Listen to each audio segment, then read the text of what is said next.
Ireland.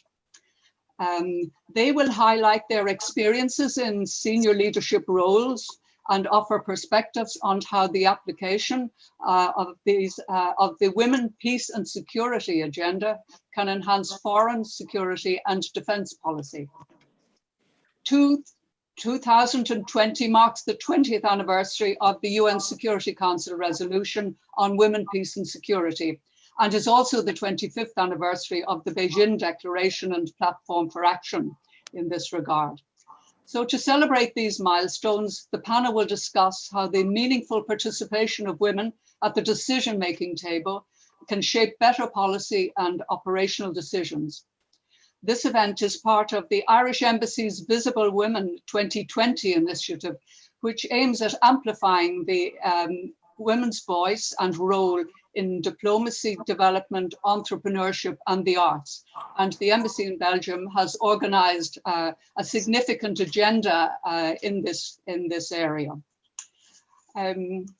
Following the opening remarks by Ambassador Helena Nolan, whom I hope will be able to join us, and from the Embassy of Ireland to Belgium, we will pass the floor to our three distinguished speakers, who will each speak for approximately 10 minutes, and then we will transition to question and answer with our audience.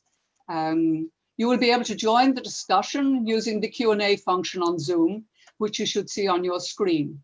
So please feel free to send your questions in during these sessions as they occur to you, and we will come to them once the panel have finished their remarks.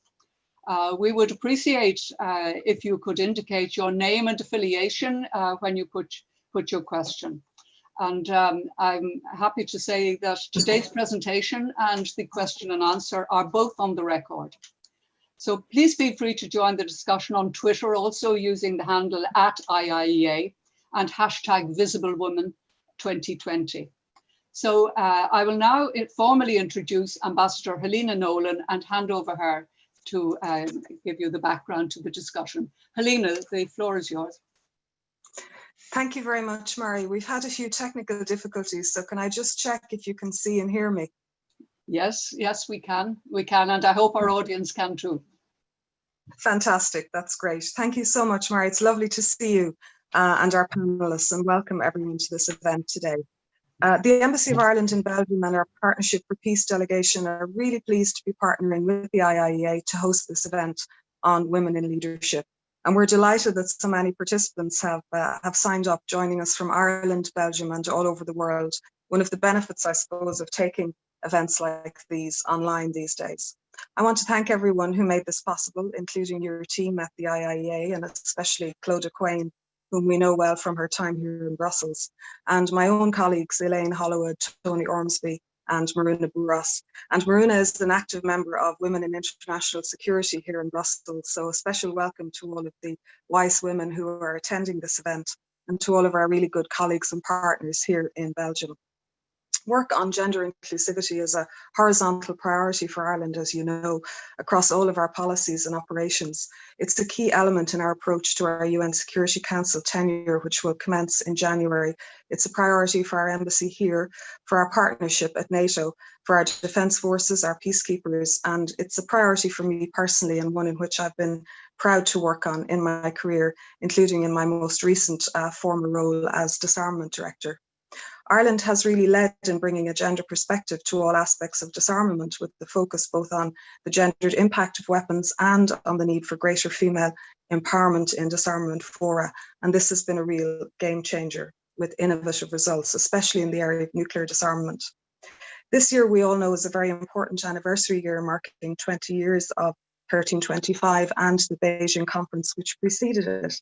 And it's really great, I think, that we're continuing the conversations and the learnings from so many excellent WPS events which have already happened this year. We're taking that conversation on into November and hopefully beyond. And as I'm sure we'll come to in our discussions, it's really important that this conversation and this focus continues beyond one day or 1 month. Here at the embassy, to give you some background, we've taken the opportunity of this anniversary year to have a thematic approach to all of our work, which we called Visible Women 2020.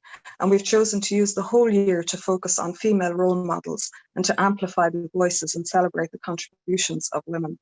Just last week, we helped to launch an important new guide on gender inclusivity in peace and security, with really useful advice and best practice examples on how to implement 1325, including on overcoming resistance, because implementation is always the most challenging part.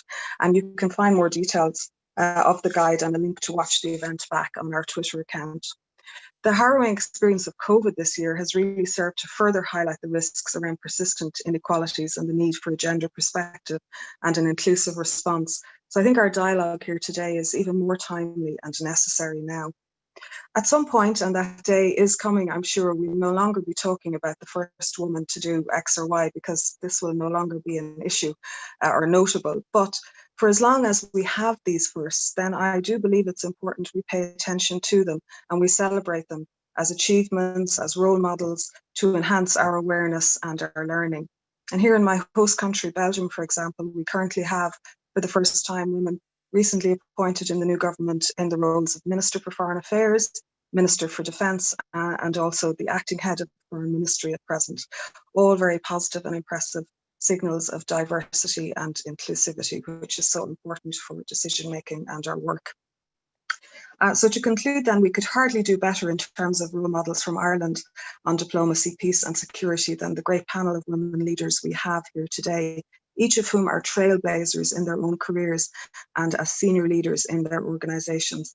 And I'd include you in this, Maria, as our former ambassador to the Political and Security Committee, as well as much earlier in your career, blazing a trail as a young diplomat when you're a member of the bilateral embassy here, when it was actually the first ever all-female embassy in the Irish diplomatic network.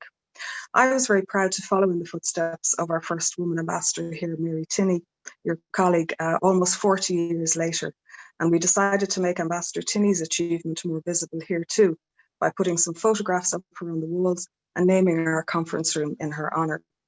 And if participants would like to learn more about the history of Irish women in diplomacy, I can recommend a brand new publication by Dr. Anne-Marie O'Brien entitled The Ideal Diplomat. And I'm deliberately removing the question mark that was in the original title.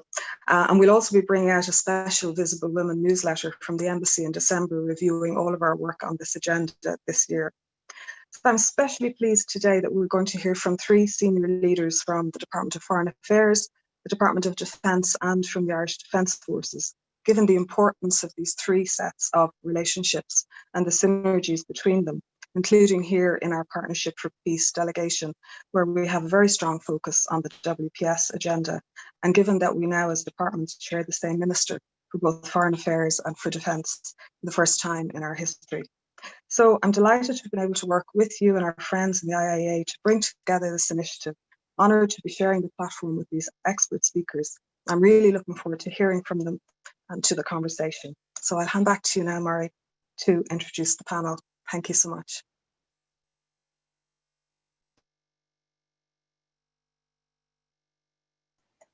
Thank you very much indeed, Helena, and congratulations to you and the staff in the embassy in Brussels for the very extensive agenda that you have set up for this year. So now I'll move to introduce our panelists, and if I could move to Brigadier General Maureen O'Brien. It's a pleasure to welcome Brigadier General O'Brien as the most senior woman serving in the Irish Defence Forces and the first Irish woman to achieve the rank of Brigadier General.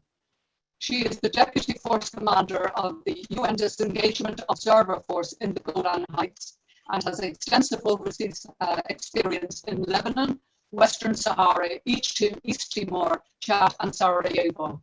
And she's coming to us this afternoon from the Syrian side of the Golan Heights. You're most welcome, Brigadier General O'Brien, and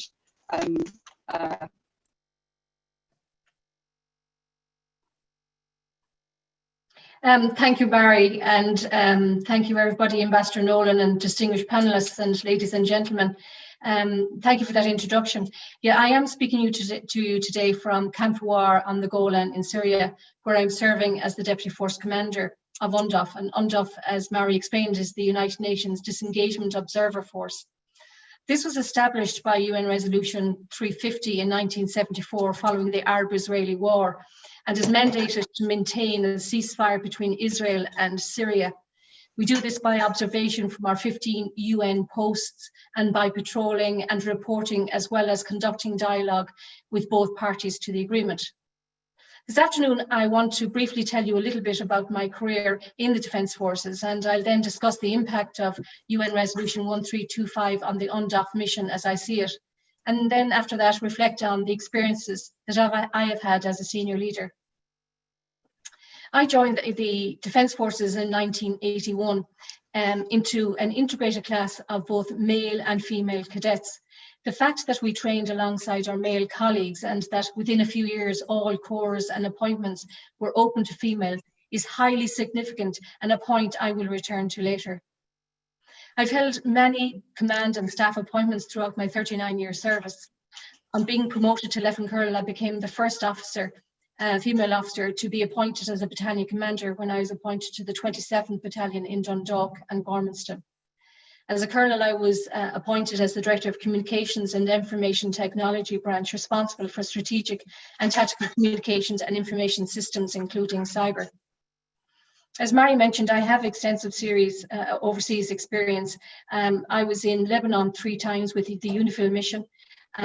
Sorry, the power's gone, so it'll come back on. The problem with living in the camp. And I was in Minurso in Western Sahara as a military observer. I was in UNTAID in East Timor, or now Timor-Leste, and in Menorcat in Chad, I was the deputy battalion commander. And I was also seconded to the Organization of Security Cooperation in Europe, that's the OSCE, in Sarajevo in Bosnia-Herzegovina for 18 months, where I worked in the area of defense reform. Since September 2019, back on again. Since the September 2019, I have been deployed in the rank of Brigadier General, Commander of UNDOF. 1 month after arriving in October 19, I took over as Acting Force Commander and remained that appointment until the end of July this year. As we know, UN Resolution 1325, Women, Peace and Security, is generally regarded as the most important commitment made by the global community to incorporate a gender perspective in the maintenance of peace and security. It calls on the Security Council, the UN Secretary General and UN member states and other parties to take action in 4 interrelated areas. Of particular significance to me as a member of the Defence Forces is the area of participation of women in decision-making process and also increasing the number of women in field operations. Apart from this being a straightforward equality issue, the UN recognises that with better gender awareness and the presence of females in field missions, the result will be better access to communication with local population, with the international organisations, the government organisations and the non-government organisations. There would be improved operational effectiveness and enhanced overall security and situational awareness. There will be better advice to the commander from which she can make better founded, judicious and balanced decisions, all leading to a safe and secure environment. As the Special Advisor to the Secretary General said, when women's inclusion and gender equality While women's inclusion and gender equality may not be a guarantee against conflict and underdevelopment, their absence virtually ensures it. Simply put, if you ignore the views and perspectives of over half the world's population, you cannot have equality or lasting peace. In UNDOF, women make up 6.5% of the military component. I have 9 different nationalities represented in the mission. And I'm very pleased to say that the Irish contingent has the largest representation of women at 10.3%.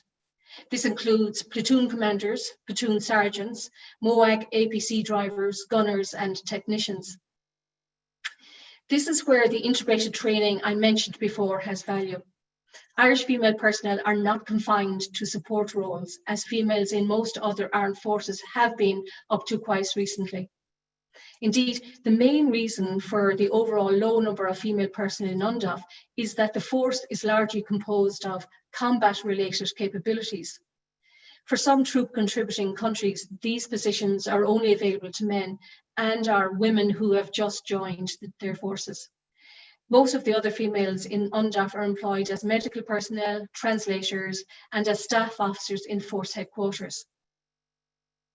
When it comes to increasing the numbers of female personnel in field missions, I do have some concerns about the initiatives being proposed by the UN.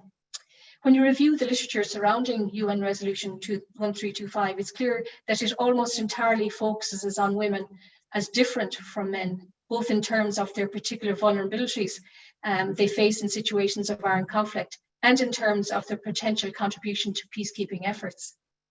It espouses an essentialist approach to gender, that is, all women have a specific set of characteristics, and consequently all men have a different set of characteristics.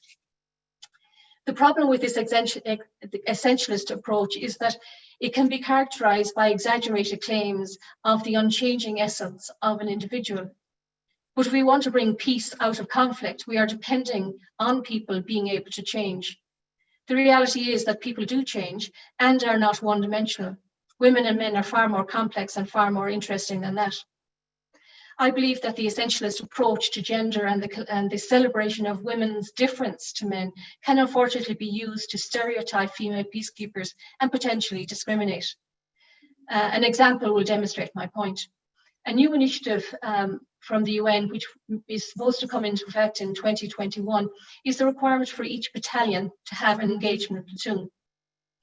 This engagement platoon is designed to improve the engagement of the military unit with the local population. Nothing wrong with that so far.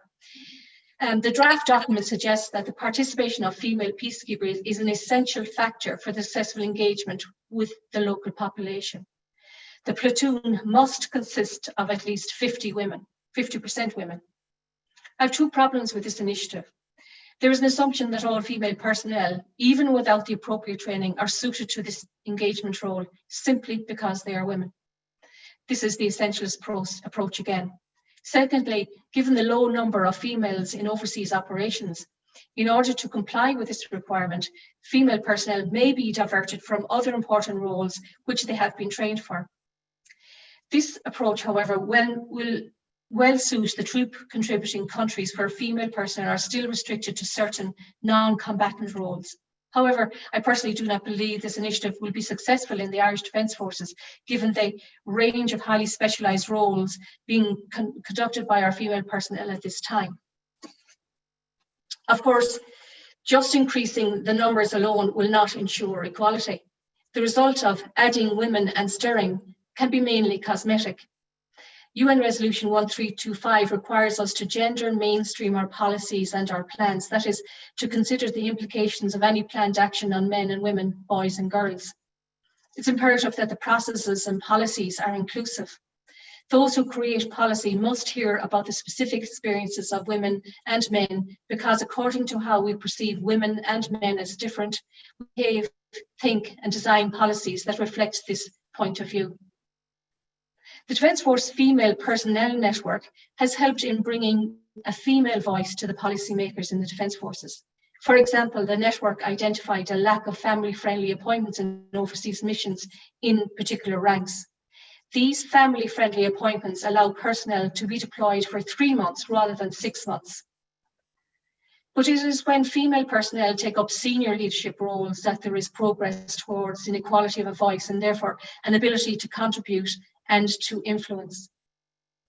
In my leadership role as Acting Force Commander, I feel I have been most able to add my voice and to influence. As Acting Force Commander, I was responsible for ensuring the implementation of the mandate, whereas the ceasefire between Israel and Syria has generally been maintained. This does not mean that both parties do not on occasion violate the ceasefire agreement. Violations could range from the presence of shepherds on the wrong side of the ceasefire line to missile attacks within the area of responsibility. All violations are protested to the party concerned and reported to the UN headquarters. But when there are more serious violations, including missile attacks, I meet face to face with the relevant senior military leadership to call on them to exercise restraint and avoid any further activities that might lead to an escalation between the parties or indeed regionally. these can be very tense occasions, but by continuing to report what we observe with consistency and with accuracy, I believe that both parties accept that they can rely on UNDOF to report with impartiality. Of course, UNDOF has also had to respond to the COVID-19 pandemic. In early March, I set up a COVID-19 crisis management group and took a collaborative approach to these meetings. By including every member's perspective, I could ensure buy-in from the different contingents. In the end, however, I was the one who had to make the unpopular decisions to restrict people's freedoms. UNDOF is currently implementing a detailed action plan designed to maintain operational capability and limit the potential for the spread of the virus within the mission. When I reflect on my experiences with the UN and most recently with UNDOF, I ask myself, have I made a difference? Even though this mission has limited access to the civilian population, they are still very positively disposed to our presence, and we are greeted by waving children when we patrol through the area of responsibility. I have ensured that all UNDOF personnel are safe and secure and have appropriate force protection, and there have been no cases of COVID-19 thus far, while still implementing our mandate. Have I made a difference because I'm a woman? I don't have any strong opinions on that. I know that who I am is a result of my values and my work ethic instilled in me by my parents, which are complemented by the values of the Defence Forces and those of the United Nations. The opportunities and experiences provided to me by the Defence Forces and by the United Nations have made me the leader I am today. It has not always been easy, but it has been very worthwhile. Thank you. Thank you very much indeed. Thank you very much indeed, Brigadier General O'Brien. That was a fascinating outline, both of your work and from your personal point of view. So now may I call upon Secretary General Jackie McCrum, just to introduce the Secretary General. She is the first woman to lead the Department of Defence as Secretary General. Previously, she was Deputy Secretary General in the Department of Employment Affairs and Social Protection, Director General and Accounting Officer in the Office of Ombudsman, and quite a number of other offices of state where she worked and indeed led. So the floor is yours, Secretary General. We look forward to hearing you. Thank you, Mary. Good afternoon, everyone, and thank you, Mary and Ambassador Nolan, for inviting me to join in this occasion, and hello also to my fellow panellists, Maureen and Sonia. I'd like to deal with some policy first and then some personal reflections on my own journey to this position.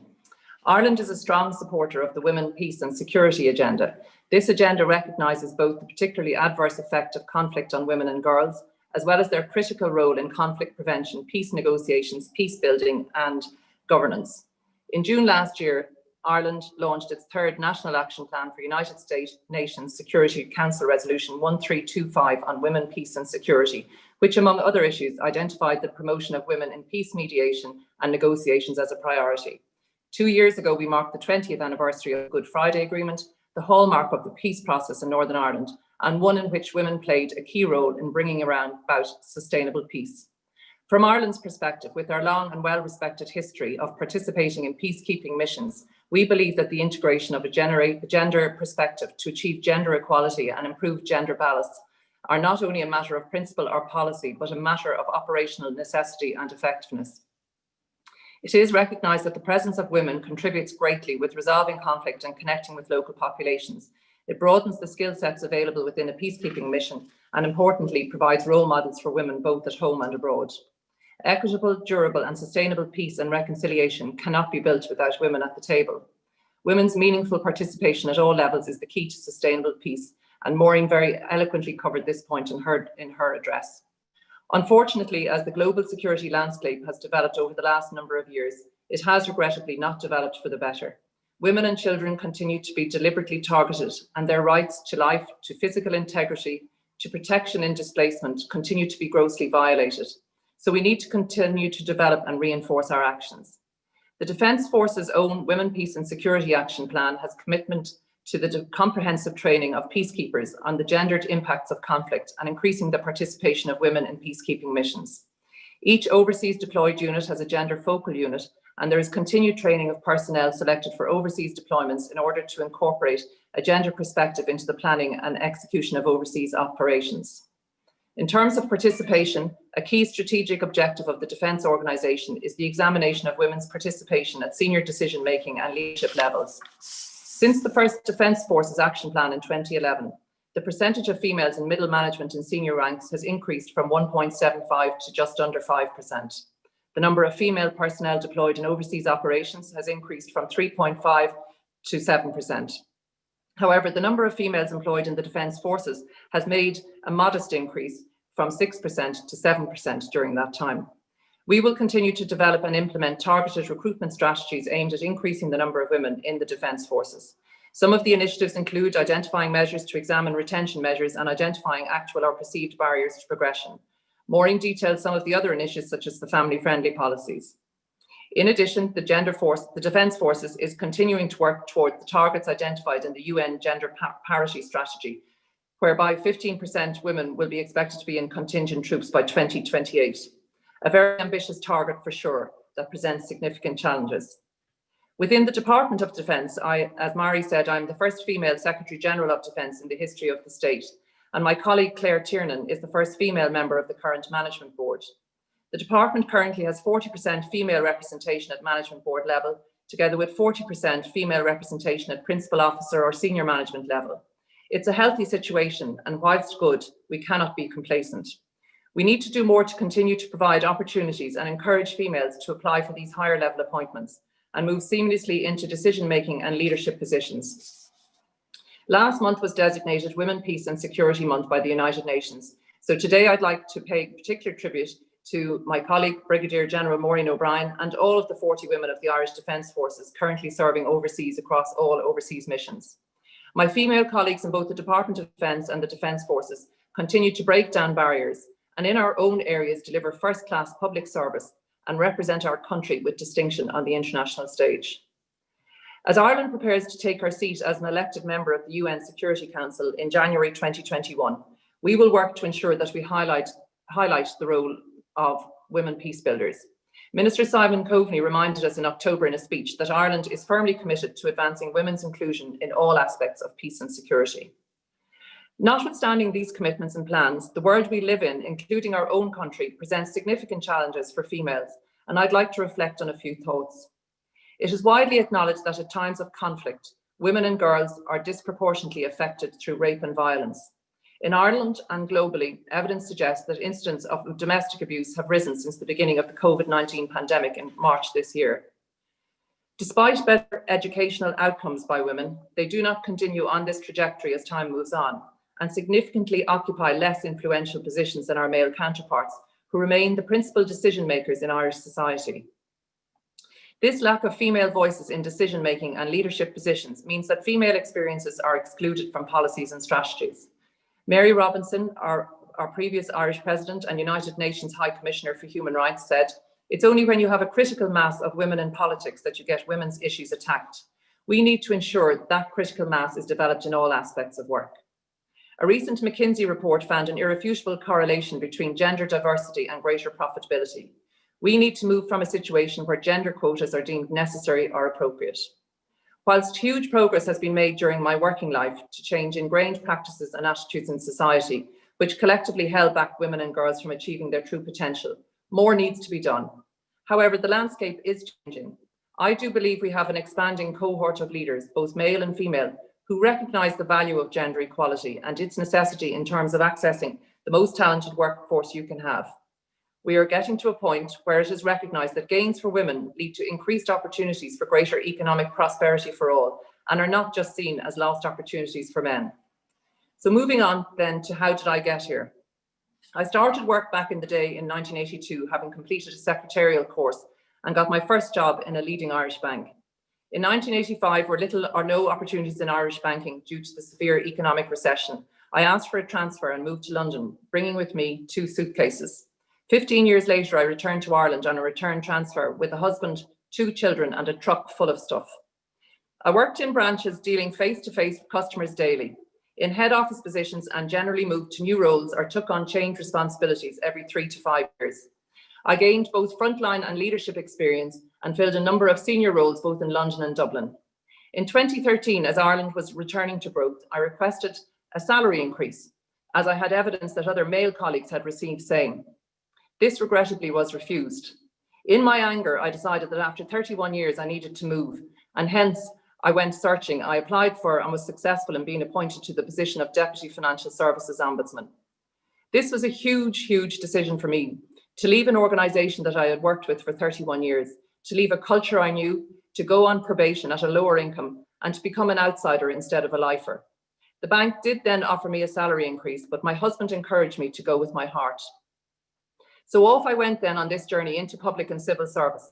In 2015, I applied for and got the position of Director General in the Office of the Ombudsman dealing with public services. As I transitioned from corporate to public services, relationships became very important. I have always placed huge emphasis on engagement with everyone involved, from bottom to top, internal and external. This approach has stood me very well in all of the positions I have held. The importance of a leader having a supportive team cannot be underestimated. I got itchy feet again in 2018 when I spotted a position as Deputy Secretary in the Department of Employment Affairs and Social Protection. And once again, I lurched into the rigours of the top-level appointments committee process. This was the position I held until August this year. What a time to work in this department. This year required myself, the Secretary General there, and all of the management team to dig the deepest we have ever done in our working lives to deliver and support excellent public service. As a management team, we had to use our innovative skills against the clock to develop the pandemic unemployment payment and then deliver that to an unprecedented number of customers in the history of the department. This, together with the challenge of keeping our offices open to serve our most vulnerable customers when the bogeyman of COVID-19 was very scary and everyone else was retreating back to home, was enormous. But I salute the DESP team for a first-class job and wish them well as they continue to do so. To get back to the story, in the middle of this, my current position as Secretary General of Defence was advertised. I have to credit my boss, John McKeown, with pushing me to consider it. He swore he wasn't trying to get rid of me. But seriously, without this nudge, I would not be here today, and thank you, John, for that. Last weekend, I was walking on the rocks in Rush, County Dublin, with my sister Angela and brother Michael, reliving our youth and remembering my first job as a winkle picker. In our youth, it is very hard to imagine where you might end up or how you will get there. I have worked since I was 18 years of age, with 12 weeks and 14 weeks maternity leave for both my children, Cameron and Freya. That was all that was allowed at the time. I've had postnatal depression twice, and for my 50th birthday, I developed late onset type 1 diabetes, resulting in my current 5 injections of insulin daily. Am I Superwoman? Most certainly not. Making changes and dealing with life's challenges is not easy. It requires effort, energy, drive, and tenacity to get there. You need your support team. You will cry. At times you will be on your knees. You will meet resistance. You will think of chucking it in, but the next day you dust yourself off and start again. I credit myself with the tenacity and determination to be the best I could, but I didn't get to here on my own.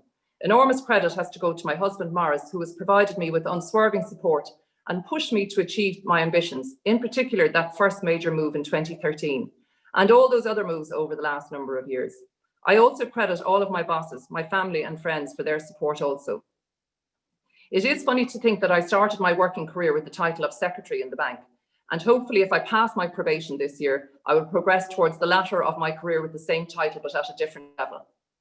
Confidence is a huge challenge to making those changes and having the ability to believe in yourself.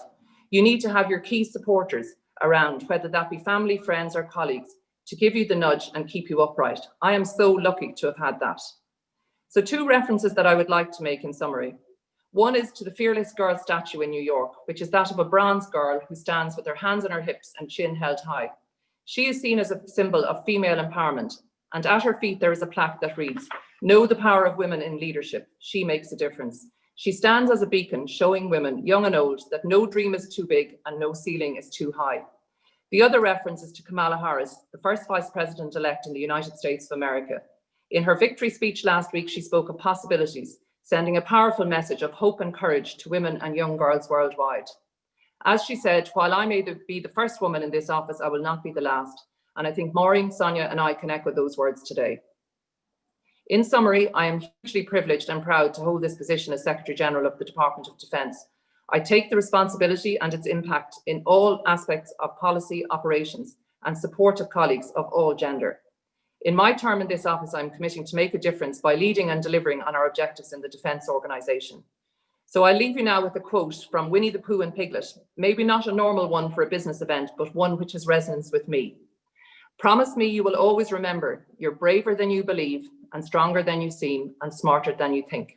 Thank you for your time today. Thank you very much indeed, Jackie. That was really inspirational and something we will certainly take away and remember. Could I hand the floor now to Sonia Hyland? And just to introduce Sonia, Sonia is the first woman to serve as political director in the Department of Foreign Affairs. She has also served as Ireland's ambassador to Ethiopia, accredited also to South Sudan, Djibouti, and the African Union, and as Ireland's ambassador to Mexico, where she also had responsibility for Cuba, El Salvador, Nicaragua, Costa Rica, Venezuela, Colombia, and Peru. And Sonia is at the moment leading our team at headquarters as we prepare to take up our seat on the UN Security Council for 2-year period 2021. The floor is yours, Sonia. We look forward to hearing from you. Thank you very much, Mary. And the Brigadier General and the Secretary General have already spoke in some detail on the Women, Peace and Security agenda, particularly as it affects the Defence Forces on Ireland and peacekeeping more broadly, and have also given really fascinating insights into their own experiences as women in leadership. So I'll try and keep my intervention short to maximise the time for Q&A. Maybe just really 2 reflections on the Women, Peace and Security agenda, particularly as it applies to diplomacy, and 2 reflections on the issue of women in leadership. First, as Jackie already said, there is very strong research evidence, including from McKinsey, but also from the World Economic Forum and others, that businesses with more diverse boards and senior management do better in commercial terms. And the research suggests that this is for 2 reasons. And again, both the Brigadier General and the Sec Gen have mentioned this. First, because a higher proportion of women in senior positions indicates that the company is better overall at utilising the broadest talent base possible. And second, because diversity in and of itself results in more rigorous decision making. It's much easier to combat groupthink and outdated assumptions if the group in question is made up of individuals with diverse perspectives and experiences. In the peace and security and in the diplomacy field, the outcome we're looking for is not commercial success. It's to contribute to securing national security and global security. The New York-based Council on Foreign Relations issued a paper last week about revitalizing the US State Department, in which the authors argued, pretty persuasively in my view, that diversity needs to be seen as a national security priority. In the US, the senior foreign service is 90% white and 69% male. In the Irish Department of Foreign Affairs, we don't track ethnicity, but the percentage of women at head of mission level is 33%, and at the most senior grades, which is Assistant Secretary and upwards, is less than 30%. The Civil Service Management Board has just 4 women at Secretary General level out of 23. When I joined the department in 1996, the gender ratio at 3rd Secretary level, which is the entry grade for diplomats, was roughly 55% male and 45% female. And the fact that those percentages are not coming through 24 years later at senior management level suggests that despite significant improvements, we haven't yet built a culture that recognises and promotes talented people in a gender cognizant way. Second point on women, peace and security is that it's not a woman's agenda, it's an agenda for everyone. Yet every panel I've ever participated on to discuss women, peace and security has either been composed solely of women or mainly of women. My personal belief is that as long as the implementation of UN Security Council Resolution 1325 is seen as a sort of a side issue that lives in a female thematic bubble of its own, it'll never deliver on its promise. Like the Brigadier General, I'm not a gender essentialist. The reason that we need more women in the peace and security arena is not because women are innately more cooperative, more empathetic, more patient, or less aggressive. And I know there's a number of colleagues online today who've worked with me, and I think they would probably say I'm the most impatient person possibly in the world, but certainly in the department. So maybe that's why I'm not a gender essentialist. But we already do have evidence that more diverse organizations are more innovative and more effective. And we also know that the percentages globally of women in militaries, in peacekeeping, in peace negotiations, and in diplomacy at a senior level are absolutely tiny. My own experience of always being in a minority in diplomacy, in gender terms, and particularly as a senior diplomat, and that's also particularly when I've worked on security and defense issues, suggests to me that the experience of being an outsider can be utilized to inform a more rigorous and a more interrogated foreign policy. Understanding and experience how unconscious bias often leads to outcomes that disadvantage women and other groups that are excluded from political and economic power is a pretty good basis, I think, not only for an ethical foreign policy, but also for an intelligent and an effective one. So unless someone can show me persuasive research evidence that white men between 50 and 65 are uniquely genetically skilled at decision-making in peace and security issues, I think there's a really strong case to be made that the underrepresentation of women in the security and defence field represents a significant and an unnecessary risk to good policy making and diplomatic practice. And it's not female leaders that are responsible for changing this, it's all leaders. 2 points on women in leadership. First, we need to look at structures, and second, we need to look at culture and attitudes. On structures, the statistics I quoted earlier, where we see similar percentages of women and men starting a diplomatic career, but the pipeline narrowing in the more senior ranks, speaks to the need to get the structures right. The Irish civil service does have the huge advantage of what Sheryl Sandberg used to call on-ramps and off-ramps. We offer career breaks, flexible working, parental leave, and other family-friendly, or more accurately, human-friendly options. But we also need to embed a culture where balancing family and work life isn't seen as a permanent decision to jump onto the mammy track, or indeed the daddy track, and stay there forever. In a 45-year career, a couple of years out, or spending time working part-time or flexibly, need not brand us as less committed, engaged, or ambitious than those who work in a more traditional pattern. And I know that in my own case, availing of parental leave to work a 4-day week when my children were younger was instrumental in maintaining some level of balance between family and professional commitments at a particular time period. And these options in the civil service and in the public service in general should give us a huge advantage in terms of attracting and recruiting talent, male and female.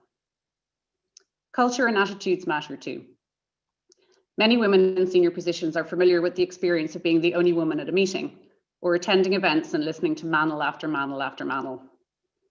One of the more memorable examples in my own career was sitting in the audience at the annual conference of one of the main business organizations of a country that I was accredited to. It was attended by many of the most senior people in government, including the head of government of the country concerned. The opening ceremony involved 32 senior national and regional government officials and the CEOs of companies sponsoring the events. All up on the stage, all were men.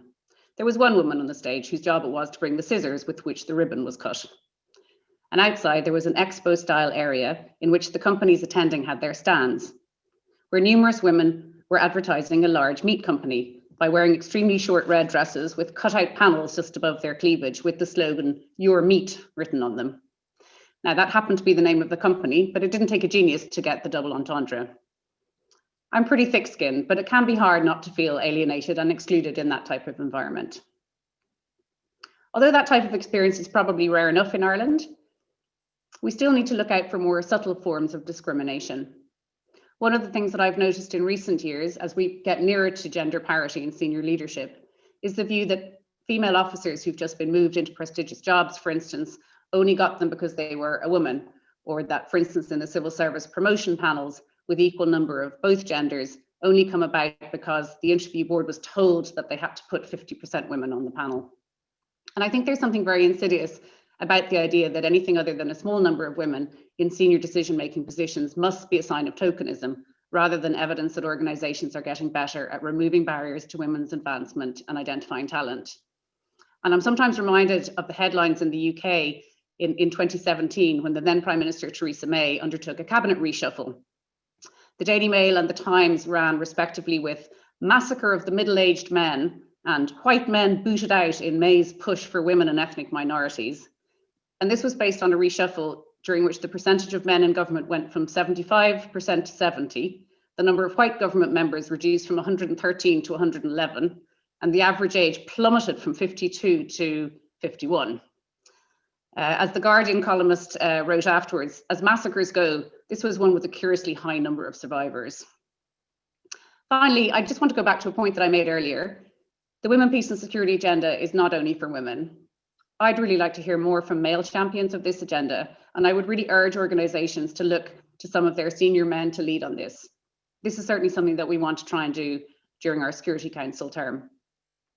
Female leaders don't have sole responsibility for gender equality. We absolutely need to look at lack of diversity at senior level from the perspective of organisational effectiveness, of risk, and I think, as the paper from the Council on Foreign Relations argues, as a national security priority. The global peace and security challenges facing us are far too urgent and far too grave to leave this on the long finger any longer. Thank you. Thank you very much indeed, Sonia, for that pretty powerful speech. That was really resonates. So we will move now to the Q&A, but before we open it to the floor, we have a particular guest that I would like to give the opportunity to pose the first question, and that is Nora Owen. Nora is joining us today, who is certainly one of the trailblazers. Good afternoon, Nora, and I know you have a question, but Nora, just to introduce, is former Minister for Justice and is at present chair of the Oversight Group for Ireland's Women, Peace and Security Action Plan. So you're very welcome, Nora, but I know you have a question to pose to the panel, so the floor is yours. Thank you very much indeed, Mary. And may I start by thanking the wonderful speeches we've just heard from Maureen and Sonia and Jackie. And thank you for, at times, bringing in a little bit of humour in order to get across a point, because I think that's very important.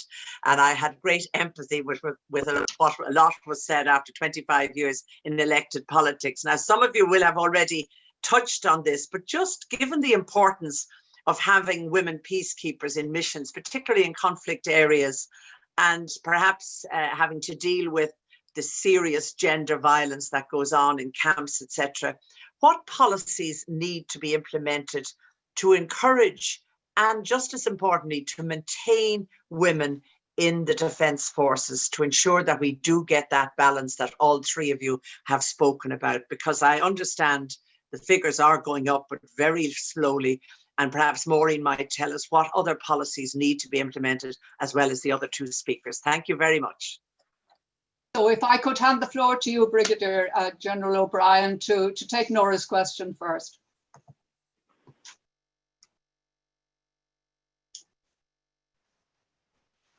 Maureen, could you unmute? Sorry, so I believe there are two parts to that question, Nora, sorry. The first part is about the gender-based violence side. The third action plan for the Defence Forces outlines our plans to conduct additional training for military police, and we're going to extend that to medical personnel for training in that area. It's highly specialised in terms of then getting more women into the Defence Forces. First of all, I wouldn't believe that most females would join to do that work first. They would join to be soldiers. And I suppose in common with trying to get more people into the Defence Forces in general, it is difficult in this climate, and you'll be aware of the issues that are there regarding pay, etc. So I'd be surprised if females wanted to join the army more than men wanted to join the army in that case. But we have ideas about targeting women in particular.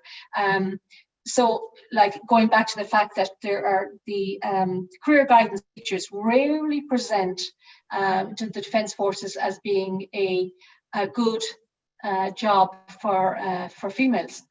They just don't think about it. I think we have to educate those people first, but also parents. And well, mostly it has to be said, the mammies who think that being in the Defence Forces is not a suitable place for their daughter. So I think we're doing our best in that, and identifying that it is a place for females. And if you want to progress either professionally, but also in education as well, that we have additional education progress for women and men who want to join the Defence Forces. So all in all, it is a good job, and I think we have to work with women in particular, maybe work with sports clubs, etc. like that, because we need people who are active in particular. I hope that answers your question, Nora. Thank you, Brigadier.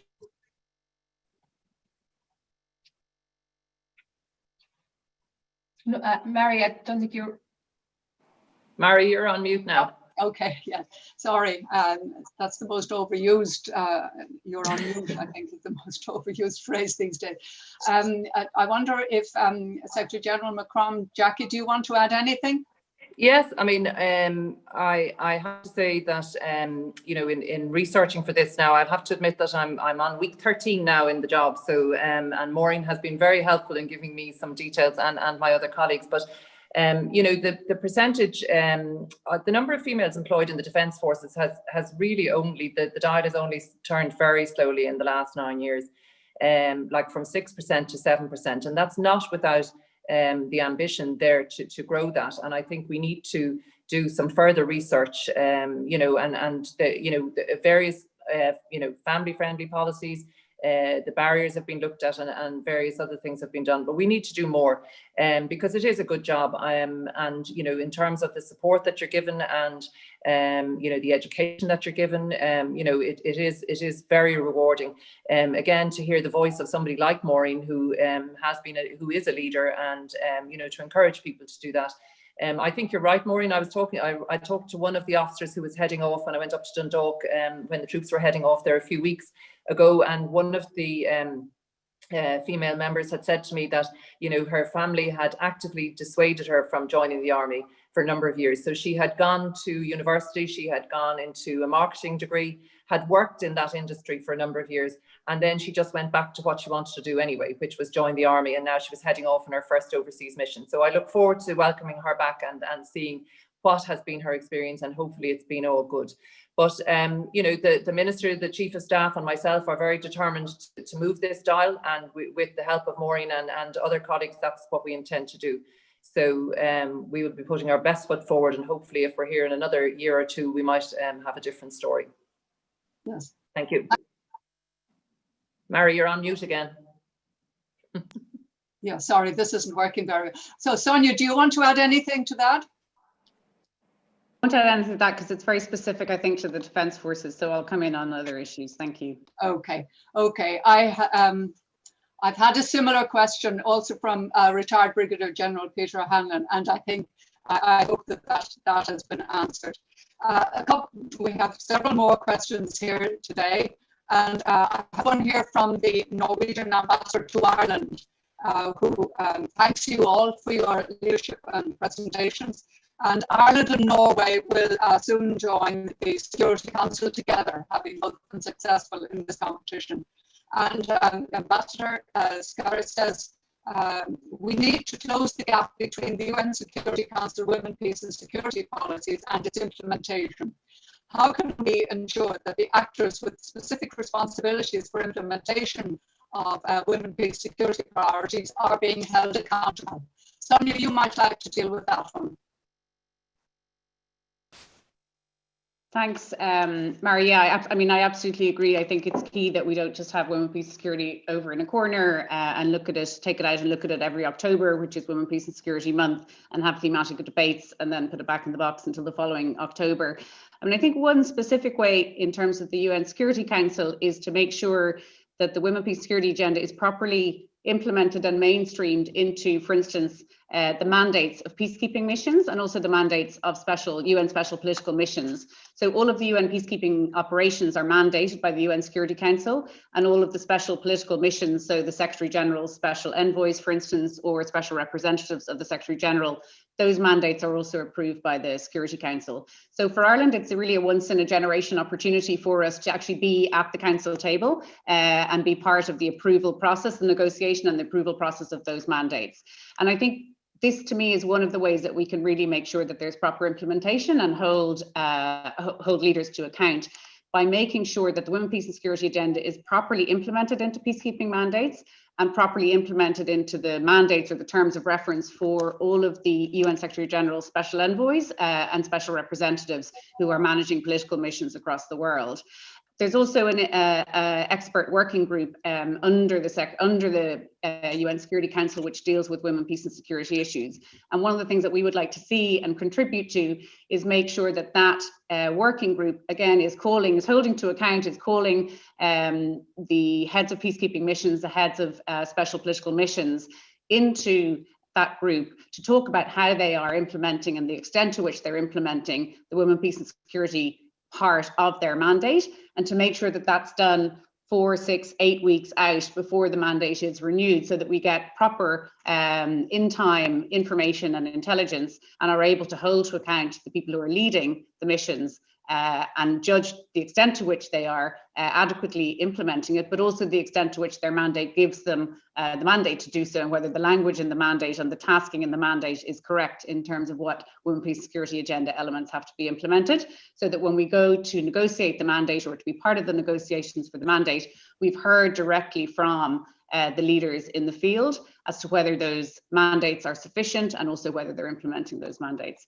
So I think that's one of the core ideas that we want to take to the Council on this. Thank you very much indeed, Sonia. I have another question here from, I think, a former colleague of Brigadier General O'Brien's, Derry Fitzgerald, and that he would like to congratulate Brigadier General Maureen on her achievements on the Golan Heights.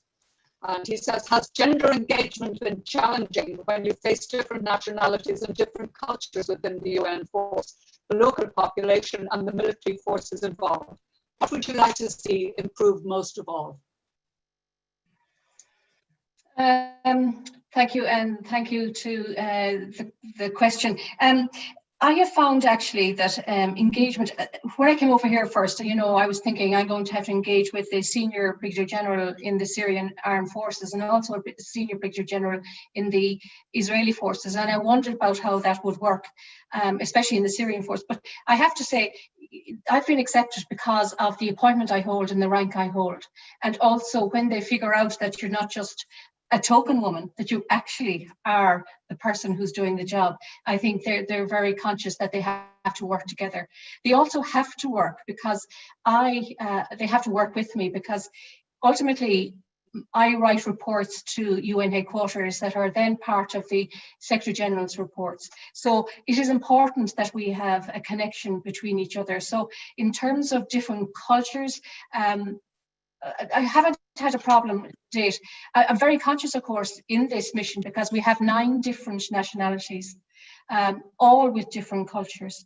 I have found that, and particularly only a few weeks ago, I said something that I thought was funny, but other one person did not appreciate it. So I obviously, first thing, apologise, the art of apology, apologise fully for what I had said, not understanding what he had taken from it. So I think those are important. But interestingly, we do cultural awareness courses in the UN school in the Curragh, which is also quite helpful. You know what the gender norms are, and you don't necessarily have to fight against it. You have to understand it. Interestingly, I did have to visit the ambassador of Iran to ask him to essentially stop fighting and stop bringing his personnel over into Syria. But the gender norm was that I had to wear a scarf over my head, and I did that because I was making the journey to his office, and it was actually a representative of Iran, and it was a piece of Iran I was visiting. So I think you have to be culturally aware, but I haven't had any difficulties, and I think that's down to the rank and being taken seriously in my appointment. Thank you indeed. I have another question here from Catherine Wright of Newcastle University. And she said, how do we better challenge the essentializing idea, which, as Brigadier General O'Brien points out, underpins much women, peace and security discourse, while also calling for women's better inclusion in the WPS agenda. So Jackie, perhaps you might deal with this. How do you actually bring the women, peace and security discourse into a more open area, which would allow for women to be more involved in that area?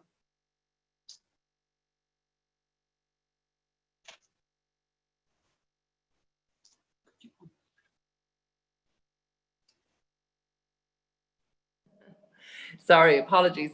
I think that Sonia has covered off quite a lot of what our ambitions are. We're very privileged and delighted to accept this seat on the UN Security Council, and I think that would be our area where we can highlight the work of women peace builders and certainly, you know, commit to advancing that inclusion in all aspects of peace and security. So, you know, from our perspective as a department, we are working significantly with the department of Foreign Affairs, which is the one that Sonia is in.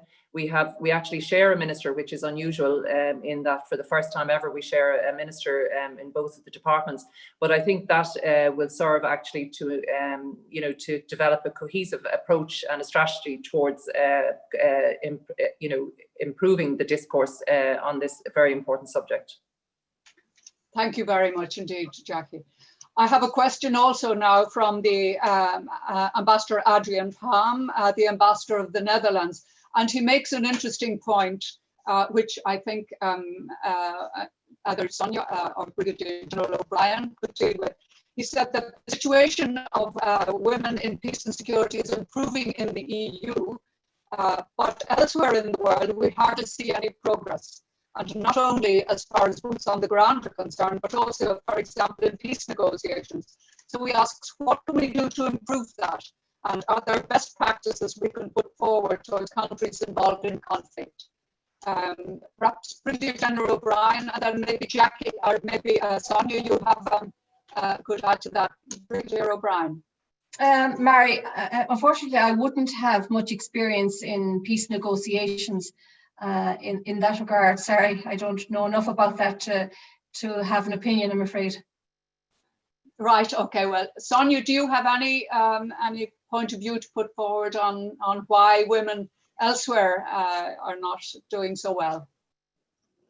Thanks. Yeah, I mean, I think in terms of the ambassador's question, which, as I understand it, is sort of how can we support or how can we facilitate women elsewhere in the world to engage on the women, peace and security agenda. I mean, I think the first thing is I'm not 100% sure that I agree that, you know, in the EU we're doing well and outside we're not. I mean, I think there are really good examples of, for instance, in Colombia, the Colombian peace process, there was very strong participation of women throughout the negotiations, both on the Colombian government side and on the FARC side.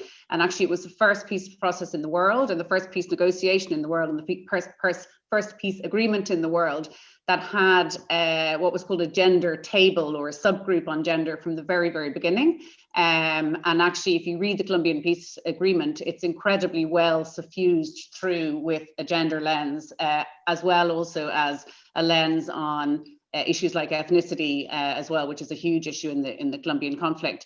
Also in terms of things like decision making, if you look at a country, for instance, like Rwanda, it has extremely high numbers or percentages of women in decision making, particularly in diplomacy and particularly in some of the tougher and the more peace and security aspects of diplomacy. So I think it's more nuanced than just saying Europe's doing well, everyone else is not doing well. I mean, I think having said that, one of the things that we have done a lot in Ireland, and I've been involved in it directly myself in Colombia and in Ethiopia, is bring our experience of women in peace building and women in peace negotiations in particular from Northern Ireland or from the island of Ireland and share those experiences. So for instance, we brought a variety of women who were involved in the negotiation of the Good Friday Agreement, but also various stages of the implementation of the Good Friday Agreement, particularly around security sector reform and policing, to Colombia. And had a fantastic couple of days, them meeting across civil society, government, police, defense forces in Colombia to share the experience and what we'd learned and what worked and what didn't work. We did the same, Monica McWilliams came to Ethiopia, we did the same in Ethiopia with both specifically in the Somali region where we had a situation where two groups which had formerly been terrorist groups, the ONLF and another smaller group, had just been brought back from Eritrea into the Somali region, and there were real difficulties around the DDR process and around reintegration in particular of combatants, but also more broadly in Ethiopia. And she spent a number of days again speaking with the Ethiopian government, speaking with NGOs, speaking with Somali regional government, meeting with the ONLF, which was the movement in question, to talk about her experiences and the experiences of women in Northern Ireland. And I think that's one of the things that we really want to try and do on the Security Council also, is to take into the Council our own lived experience in Ireland, and particularly the fact that it's not simple, it's not a linear process, it's not a straightforward process, it has ups and downs, it's very context specific, but at the same time there are universal lessons that can be learned from it. So I would say that that's probably one of the ways that we can most usefully engage. But again, I think there's cross-learning here. I don't think it's only Europe out to the rest of the world. Thank you very much indeed, Sonia. I have a question here from Ruth Feeney, who is the Civil and Political Affairs Officer in the UN mission in South Sudan, coming to us a long way. And she puts a difficult question. How do you build relationships and generate an atmosphere of accountability when violations take place? That is the tough one. I don't know, Brigadier General O'Brien, do you have a view on that? Because you're out in the field and you will no doubt have observed difficulties in this regard. Yeah, my experience has been that when there are serious violations, in particular, ones that put my troops at risk in terms of security, I do a one-on-one. I meet the particular general and I explain to them what they are doing, and they give me another explanation why they are doing what they are doing. And I point out to both sides when they're making excuses. You did that, so we did this, that they both have obligations according to the agreement, whether which the other side complies or not. And I think it does, this discussion certainly helps in the decisions that they make subsequently, whether or not to make similar attacks or do similar, have similar kinetic activity.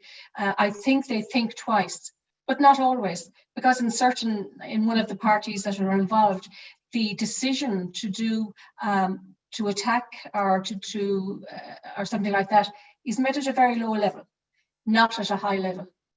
That's just the way the troops in this particular case are organised.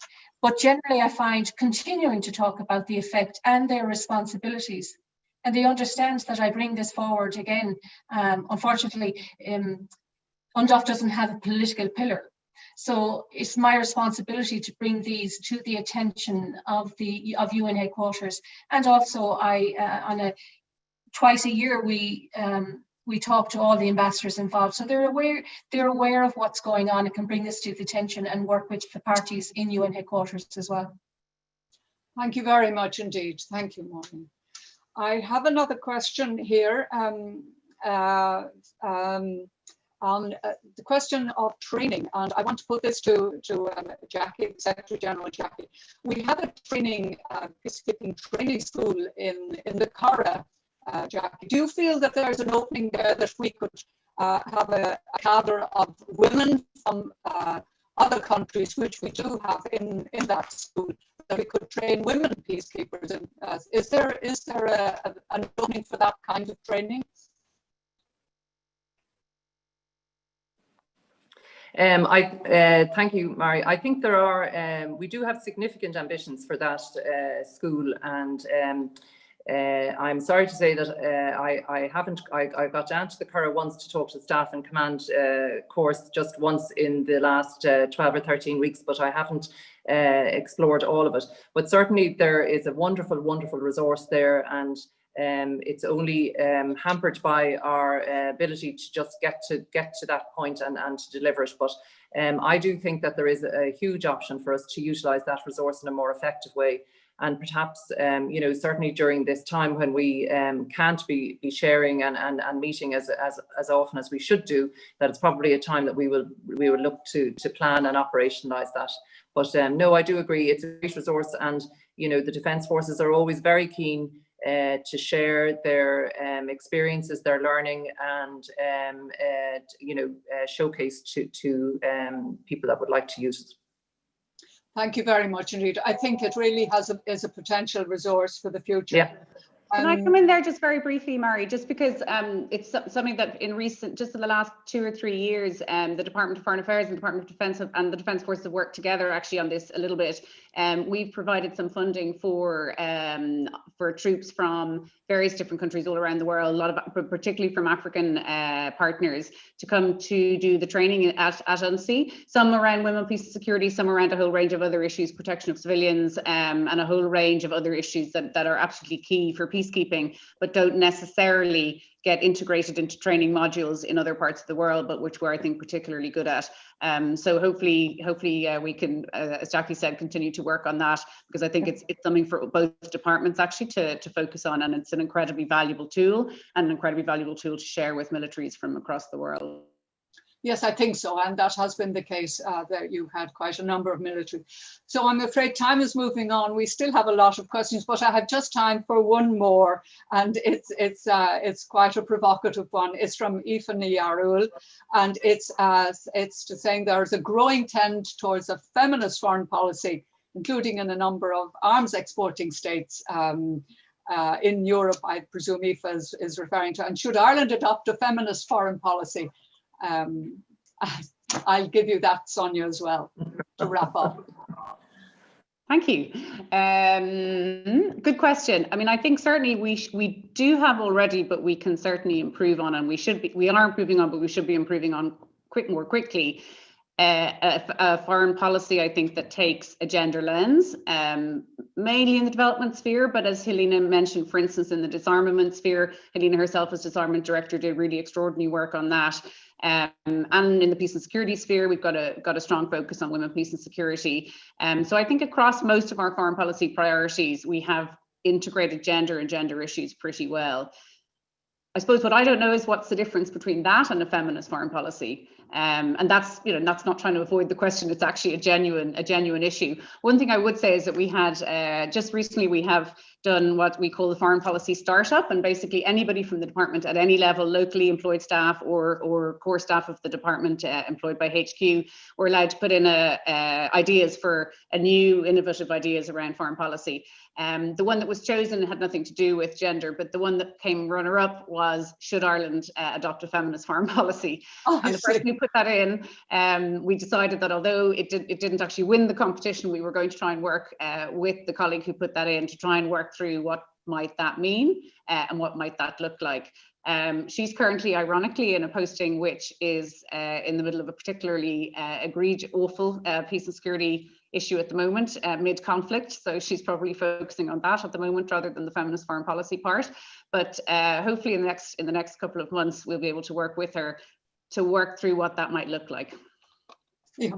That's very interesting that there's a coalescence of ideas there. I think it probably arose at the speaker we had a few months ago, the Swedish foreign minister. I think they have specifically adopted a Swedish feminist foreign policy. So that may be the generation of the idea.